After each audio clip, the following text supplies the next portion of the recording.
أشهد أن لا إله إلا الله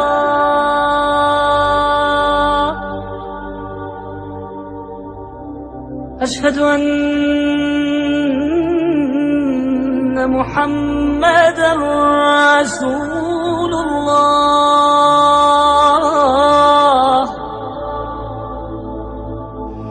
بسم اللہ الرحمن الرحیم۔ شروع اللہ کے نام سے جو بڑا مہربان نہایت رحم والا ہے۔ اقرأ باسم ربک الذی خلق۔ اے محمد صلی اللہ علیہ وآلہ وسلم، اپنے پروردگار کا نام لے کر پڑھو جس نے عالم کو پیدا کیا۔ خلق الانسان من علق۔ جس نے انسان کو خون کی پھٹکی سے بنایا۔ اقرأ وربک الاکرم۔ پڑھو اور تمہارا پروردگار بڑا کریم ہے۔ الذی علم بالقلم۔ جس نے قلم کے ذریعے سے علم سکھایا۔ علم الانسان ما لم يعلم۔ اور انسان کو وہ باتیں سکھائیں جس کا اس کو علم نہ تھا۔ کلا ان الانسان لیطغی۔ مگر انسان سرکش ہو جاتا ہے۔ ان رآہ استغنی۔ جبکہ اپنے تئیں غنی دیکھتا ہے۔ ان الی ربک الرجعی۔ کچھ شک نہیں کہ اس کو تمہارے پروردگار ہی کی طرف لوٹ کر جانا ہے۔ ارأیت الذی ینہی۔ بھلا تم نے اس شخص کو دیکھا جو منع کرتا ہے۔ عبدا اذا صلی۔ یعنی ایک بندے کو جب وہ نماز پڑھنے لگتا ہے۔ ارأیت ان کان علی الہدی۔ بھلا دیکھو تو اگر یہ راہ راست پر ہو۔ او امر بالتقوی۔ یا پرہیزگاری کا حکم کرے تو منع کرنا کیسا۔ ارأیت ان کذب وتولی۔ اور دیکھ تو اگر اس نے دین حق کو جھٹلایا اور اس سے منہ موڑا تو کیا ہوا۔ الم یعلم بان اللہ یری۔ کیا اس کو معلوم نہیں کہ اللہ دیکھ رہا ہے۔ کلا لئن لم ینتہ لنسفعا بالناصیہ۔ دیکھو اگر وہ باز نہ آئے گا تو ہم اس کی پیشانی کے بال پکڑ کر گھسیٹیں گے۔ ناصیۃ کاذبۃ خاطئہ۔ یعنی اس جھوٹے خطا کار کی پیشانی کے بال۔ فلیدع نادیہ۔ تو وہ اپنے یاروں کی مجلس کو بلا لے۔ سندع الزبانیہ۔ ہم بھی اپنے موکلان دوزخ کو بلائیں گے۔ کلا لا تطعہ واسجد واقترب۔ دیکھو اس کا کہا نہ ماننا اور سجدہ کرنا اور قرب خدا حاصل کرتے رہنا۔ اس سے پہلے کئی مرتبہ یہ عرض کیا جا چکا ہے کہ حضور پر جو پہلی وحی آئی تقریباً اجماع ہے اس پر کہ وہ یہ 5 آیات ہیں سورہ علق کی۔ آپ کی عمر شریف جب 40 برس کے لگ بھگ ہوئی، حضرت عائشہ صدیقہ رضی اللہ تعالی عنہا کی ایک روایت میں یہ ساری چیزیں موجود ہیں۔ تو خلوت گزرنی محبوب ہو گئی، غور و فکر کا غلبہ ہو گیا۔ پھر آپ غار حرا میں جا کر کئی راتیں کئی دن قیام فرما ہوتے تھے۔ اور شارحین حدیث کا اس پر اجماع ہے کہ وہاں آپ کیا کرتے تھے۔ کان صفت و تعبدہ فی غار حرا تفکر والاعتبار، غور و فکر، سوچ بچار۔ اسی میں پھر ایک دن فرشتہ آیا ہے۔ فرشتے کا آنا اور فرشتہ کیا لے کر آیا جس پر کہ اس نے یہ کہا اقرا، پڑھو، وہ ذرا بات ہے کہ جو ذرا پیچیدہ ہے سمجھنے کی ہے، وہ عرض کروں گا آپ سے۔ روایت یہ ہے کہ فرشتے نے کہا اقرا، تو حضور نے فرمایا ما انا بقاری۔ فرشتے نے اپنے ساتھ بھینچا لگا کر سینے کے ساتھ، پھر چھوڑ دیا، کہا کہو اقرا۔ حضور نے پھر کہا میں ما انا بقاری۔ تیسری مرتبہ پھر کیا، 3 مرتبہ کرنے کے بعد پھر یہ اقرا بسم ربک الذی خلق۔ تو اس میں میرے نزدیک وہ روایت صحیح ہے کہ یہ جو پہلی وحی آئی ہے یہ ما بین النوم والیقظہ، جبکہ آپ نیم بیداری اور نیم خوابیدگی کی کیفیت میں تھے، اور فرشتہ اس وقت ایک تختی پر لکھی ہوئی یہ آیات لے کر آیا تھا۔ ورنہ ظاہر بات ہے کہ آدمی پڑھا ہوا نہ ہو تب بھی اسی کی اپنی زبان میں کہا جا رہا ہو کہ یوں کہو، تو وہ تو کہنا مشکل نہیں تھا۔ 40 برس کی عمر تھی آپ کی، کوئی آپ بچے تو نہیں تھے، کوئی شے تھی کہ جس کو پڑھنا تھا۔ وہ جو پڑھنا ہے تو وہ اصل میں یہ اس عالم میں کہ جس کو آپ کہیں گے ما بین النوم والیقظہ، بیداری اور خواب کے بین کی کوئی کیفیت تھی جس میں کہ فرشتہ آیا ہے اور اپنی اصل ملکی شکل میں آیا ہے۔ اس لیے کہ پھر اس نے جب وہ بھی کوئی چیز لکھی ہوئی لایا ہے، روایتوں میں آتا ہے سونے کی تختی تھی جس پر یہ آیات لکھی ہوئی تھی، تو اس پر آپ نے کہا ماں نابقاری، میں تو پڑھا ہوا نہیں ہوں۔ اب بات اس کے ساتھ مطابقت رکھتی ہوئی ہے، لیکن پھر جو سینے کے ساتھ بھینچا ہے 3 مرتبہ، تو اس سے گویا کہ آپ کے اندر وہ استعداد پیدا ہو گئی، پھر آپ نے اس کو پڑھا۔ اور یہ میں یاد دلاتا ہوں کہ میں نے جب کہا تھا کہ جب دوسری وحی فطرت کے بعد آئی ہے سورہ مدثر کی، تو حضور نے جب دیکھا تھا کہ اب یہ افق اعلیٰ پر یا افق مبین پر حضرت جبرائیل نظر آئے، کیسے پہچان لیا؟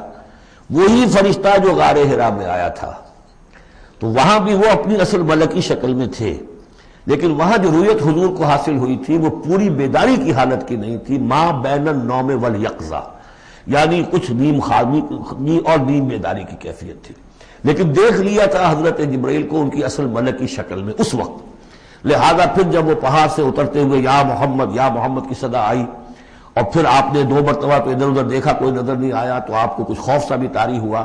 پھر اچانک نگاہ اٹھی تو دیکھا کہ وہی فرشتہ کہ وہی کے جو غار حرا میں آیا تھا، اس طرح ہے کہ آسمان زمین کے مابین افق پر، اور اس طرح سے کہ پورا افق بھر گیا۔ تو یہ ہے اس کا پس منظر۔ اقرا بسم ربک الذی خلق، پڑھو اپنے اس رب کے نام سے جس نے پیدا کیا۔ خلق الانسان من علق، انسان کو پیدا کیا اس نے اس جونک کی طرح کی چیز سے کہ جو رحم مادر میں چمٹ گئی تھی۔ اقرا وربک الاکرم، پڑھو اور تمہارا رب بہت کریم ہے، بہت کریم ہے، بہت مہربان ہے۔ الذی علم بالقلم، جس نے کہ تعلیم دی ہے قلم کے ساتھ۔ عام انسانی تعلیم قلم کے ذریعے سے ہے، حضور کے لیے قلم کے درجے میں فرشتہ ہے، فرشتے کے ذریعے سے حضور کو سکھایا گیا ہے۔ علم الانسان ما لم یعلم، اور انسان کو سکھایا ہے جو کچھ کہ وہ نہیں جانتا تھا۔ اس وحی سے، جیسا کہ میں نے بارہا عرض کیا ہے، اب 25واں 26واں دن ہے آج، کہ اس سے آپ کی نبوت کا ظہور ہو گیا۔ نبی تو پیدائشی طور پر نبی ہوتا ہے، لیکن اس کا ظہور ہوا ہے اس وحی کے ساتھ۔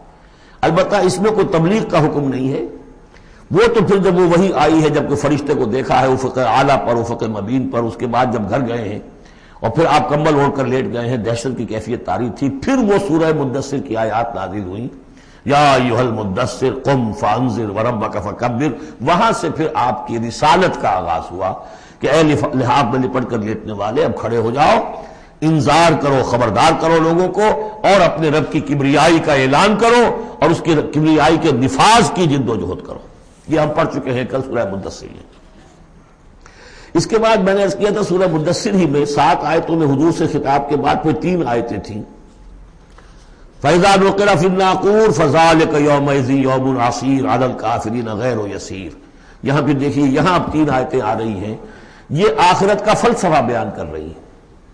کَلَّا إِنَّ الْإِنسَانَ لَيَطْغَىٰ، کوئی نہیں، انسان طغیانی پر، سرکشی پر، زیادتی پر، ظلم پر، تعدی پر آمادہ ہو ہی جاتا ہے۔ کیوں ہو جاتا ہے؟ وہی حساس اور ذہین آدمی جو بیٹھا غور کر رہا ہے کہ یہ کیا ہو رہا ہے معاشرے میں، کیوں ظلم ہو رہا ہے، کیوں تعدی ہو رہی ہے، کیوں غلط روی لوگوں نے اختیار کی ہے، ہو جاتا ہے انسان۔ کیوں ہو جاتا ہے؟ الراہ استغنا، وہ اپنے آپ کو دیکھتا ہے کہ اس پر پکڑ کوئی نہیں، انگارہ زبان پر رکھوں گا تو جل جائے گی، جھوٹ بولوں گا کچھ بھی نہیں ہوگا، اگر میں کہیں زہر کھاؤں گا مر جاؤں گا، حرام کا مال کھاؤں گا کچھ نہیں ہوگا۔ کہ یہ دنیا جو ہے یہ فزیکل لاز پر چل رہی ہے، یہاں مورل لاز جو ہے آپریٹو نہیں ہے۔ اخلاقی قوانین ہے تو صحیح موجود، انسان کے نفس میں ہے، یہ اچھائی یہ برائی، لیکن دنیا جو چل رہی ہے اس میں ان اخلاقی قوانین کا کوئی دخل نہیں ہے، وہ صرف فزیکل لاز پر چل رہی ہے۔ آگ جلا دے گی اور جھوٹ سے کچھ بھی نہیں ہوگا، چھانا بھی نہیں ہوگا، اور آپ نے اگر کہیں پر سنکھیا کھا لیا تو مر جائیں گے، اور آپ حرام خوری جتنی چاہے کرتے جائیں کچھ نہیں ہوگا۔ یہ جو ہے کہ moral law is not operative, جبکہ فزیکل لا آپریٹو ہے، اس وجہ سے انسان جو ہے سرکشی پر، تعدی پر آمادہ ہو جاتا ہے۔ اب اس کا علاج کیا ہے؟ ان الی ربک الرجعی، یہ عقیدہ کہ تمہیں اپنے رب کی طرف لوٹ کر جانا ہے، حساب کتاب ہوگا، جواب دہی ہوگی، یہ یقین اگر دل میں بیٹھ جائے تو سیلف سینسر ہو جائے گا اس کے اپنے اندر، کوئی کام ایسا نہ کروں جس کی جواب دہی نہ کر سکوں، جانا ہے۔ گویا کہ حل جو ہے اس پورے معاملے کا، کسی معاشرے میں اخلاقی زوال آ چکا ہو تو صرف ایک ہے، اور وہ ہے آخرت کا یقین اگر ہوگا کہ ہر چیز کی جواب دہی ہوگی، حساب کتاب ہوگا۔ جس نے کوئی ذرے کے ہم وزن نیکی کمائی ہوگی وہ اس کو موجود پائے گا، اور ذرے کے ہم وزن بدی کمائی ہوگی فمن یعمل مثقال ذرۃ خیرا یرہ ومن یعمل مثقال ذرۃ شرا یرہ۔ جب تک یہ نہیں ہوگا، واقعہ یہ ہے کہ انسان جو ہے ظلم، تعدی، جہاں کہیں بھی ہاتھ پڑ سکتا ہے کوئی نہ کوئی غلط حرکت کرے گا۔ اب اس کے بعد تیسرا حصہ وہاں تھا ولید بن مغیرہ سے متعلق، اور یہاں تیسرا حصہ جو ہے وہ متعلق ہے ابو جہل کے۔ ارایت الذی ینہا، کیا تم نے دیکھا اس شخص کو کہ جو روکتا ہے، عبدا اذا صلی، ہمارے ایک بندے کو جبکہ وہ نماز پڑھتا ہے۔ یہ کچھ ظلم اور زیادتی ہوئی ہے دو مختلف مراحل پر۔ دو واقعات تو ہمیں ایسے ملتے ہیں کہ حضور کو نماز سے روکا گیا اور آپ کو ایذا پہنچائی گئی اور کوئی غیر معمولی واقعہ نہیں ہوا۔ ایک مرتبہ حضور صلی اللہ علیہ وسلم سجدے میں تھے تو بیٹھے ہوئے تھے دور پہ کچھ وہ جو ابو جہل اور اس کے ساتھی، انہوں نے کہا کہ کوئی ہے ذرا جو فلاں جگہ پر اونٹ ذبح ہوا، اس کی اوجڑی پڑی ہوئی ہے، وہ اوجڑی لا کے محمد کی گردن پہ رکھ دو جب یہ سجدے میں جائے۔ تو حضور سجدے میں گئے تو وہ اوجڑی لا کے، اونٹ کی اوجڑی بری ہوئی وہ لا کے رکھ دی، تو آپ سر نہیں اٹھا پا رہے تھے۔ پھر حضرت فاطمہ کو معلوم ہوا، وہ آئی ہیں دوڑتی ہوئی، پھر انہوں نے وہاں سے اس کو ہٹایا ہے، اور تو اس وقت ایک زیادتی یہ کی گئی، اس وقت کوئی غیر معمولی واقعہ نہیں ہوا، یعنی کہیں اللہ تعالیٰ نے پکڑا نہیں اسے۔ ایک موقع پر یہ ہے کہ حضور نماز پڑھ رہے تھے تو وہ آیا، اس نے آپ کی گردن کے اندر چادر ڈال کر اس کا ایک پھندا سا بنا کے کھینچا کہ آپ کی آنکھیں ابل پڑی۔ لیکن تیسرا واقعہ آتا ہے کہ ایک موقع پر حضور صلی اللہ علیہ وسلم نماز پڑھ رہے تھے تو اس نے ڈانٹا اور کہا کہ محمد میں نے تمہیں منع کیا مت نماز یہاں پڑھا کیا کرو، اور وہ پھر آگے بڑھا کوئی اقدام کرنے کے لیے پھر پیچھے ہٹ گیا۔ لوگوں نے کہا کیا ہوا؟ تو کہا کہ مجھے اپنے اور محمد کے درمیان ایک کھائی نظر آئی جس میں کوئی پروں والی مخلوق تھی، اور وہ میری تکہ بوٹی کرنے کو تیار تھی، اس سے خوف کھا کر وہ پیچھے ہٹ گیا۔ تو مجھے جہاں تک محسوس ہوتا ہے وہ یہ ہے کہ جب تک تو حضور کو ابو طالب کی پروٹیکشن حاصل تھی، اس وقت تک کا معاملہ تو پہلے دو واقعات ہیں، لیکن پھر جب آپ آئے ہیں اور طائف سے واپس آئے ہیں اور اللہ تعالیٰ کی طرف سے خصوصی پروٹیکشن آپ کو ملی ہے، اس کے بعد کا واقعہ وہ ہے کہ جس کا کہ یہاں تذکرہ ہو رہا ہے۔ ارایت الذی ینہا، کیا تم نے دیکھا اس شخص کو جو روکتا ہے، عبدن ہمارے ایک بندے کو، اذا صلی جبکہ وہ نماز پڑھتا ہے۔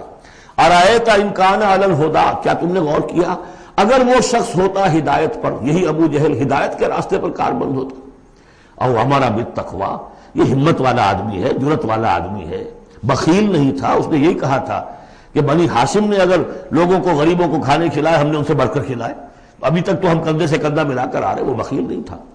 پھر جری تھا، بہادر تھا، میدان جنگ میں گیا ہے، لیڈ کیا ہے لشکر کو اپنے، اور جب گردن کاٹنے لگے تھے تو کہتا تھا نیچے سے کاٹنا تاکہ نیزے کے اوپر چڑھاؤ گے تو معلوم ہو کہ اونچی گردن ہے کسی سردار کی گردن ہے۔ تو یہ چیزیں اس کے اندر تھیں، مرد میدان تھا، لیکن یہ ہے کہ وہ جو صدق بالحسنی والے معاملے پہ آ کے مار کھا گیا۔ لیکن یہ کہ اگر یہی شخص ایمان لے آیا ہوتا، ہدایت پر ہوتا، تقویٰ کی تعلیم دیتا، تو آپ سمجھیے پھر کیا ہوتا، گویا کہ ایک اور عمر فاروق مل گیا ہوتا اس امت کو۔ بالکل ان کی شخصیتوں کے اندر بڑا پیرلل انداز ہے۔ حضرت عمر بھی لڑنے بھڑنے والے آدمی، کشتیاں کرنے والے آدمی، ادھر سے جا رہے ہیں اس کو دھکا دے رہے ہیں، اس مزاج کے آدمی تھے، لیکن یہ کہ بہرحال ان میں وہ چیز موجود تھی کہ بخل نہیں اور بزدلی نہیں۔ ان دو چیزوں کے بعد جو ہے پھر یہ کہ تصدیق بالحسنی کے لیے اللہ تعالیٰ نے ایک راستہ کھول دیا ان کے لیے، تو ان کے وہ عمر فاروق بن گئے، اس لیے کہ دعا کی تھی محمد رسول اللہ نے۔ ارایت ان کذب وتولی، کیا تم نے سوچا کہ اس نے جو جھٹلایا ہے منہ موڑ لیا ہے، الم یعلم بان اللہ یری، کیا یہ جانتا نہیں کہ اللہ دیکھ رہا ہے؟ کلا لئن لم ینتہ، ہرگز نہیں، اگر یہ باز نہ آیا، لنسفعا بالناصیہ، ہم گھسیٹیں گے اس کی چوٹی کے بال پکڑ کر، ناصیۃ کاذبۃ خاطئہ، یہ پیشانی کہ جو خطا کار ہے، جھوٹی ہے، فَلْيَدْعُ نَادِيَهُ، تو بلا لے وہ اپنی پارٹی کے لوگوں کو، بلا لے اپنی مجلس کے لوگوں کو، ہم نشینوں کو، سَنَدْعُ الزَّبَانِیَہ، ہم بلا لیں گے جہنم کے فرشتوں کو، کَلَّا لَا تُطِعْهُ وَاسْجُدْ وَاقْتَرِب، اے نبی آپ اس کی بات نہ مانیے، آپ سجدہ کیجئے اور اللہ سے قریب ہو جائیے۔